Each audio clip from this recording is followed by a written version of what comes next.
ብዙውን ጊዜ ለምንድነው ከሌሎች በተለየ ኮለን ላይ ሰግሪጌሽን ይፈጠራል? ሰግሪጌሽን በሚከሰትበት በዋናነት 3 ኮዞች አሉት። አንደኛው የውሃ መጠን መብዛት ነው። ሁለተኛው ከርቀት መወርወር ነው። ኮለን ላይ ደግሞ ብዙውን ጊዜ ፎርሞል 3 ሜትር እና ከዛ በላይ ስለሆነ ከርቀት ሲወረወር የጠጠር መለያየት ስለሚኖር ሰግሪጌሽን ሀፕን ሊያደርግ ይችላል። ኮንክሪት ከቅርበት እንጂ ከርቀት መወርወር የለበትም። ሶስተኛው ቫይብሬሽን በቂ አለማግኘት ነው። እዚህ ጋር ግን መሰመር ያለበት ኦቨር ቫይብሬሽንም ጠጠሩ እንዲለያይ ስለሚያደርግ ሰግሪጌሽን ሊፈጠር ይችላል እና መጠነኛ የሆነ በቂ ታች ድረስ ቫይብሬት ሊያገኝ ይገባል ማለት ነው።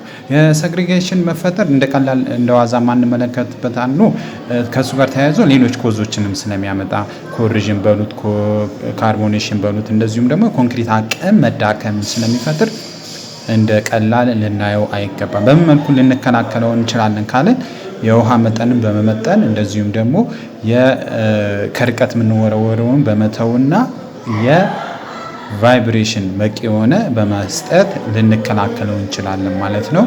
የእናንተን ሀሳብ አስተያየት ኮመንት ላይ አስፍሩልኝ። ታንክስ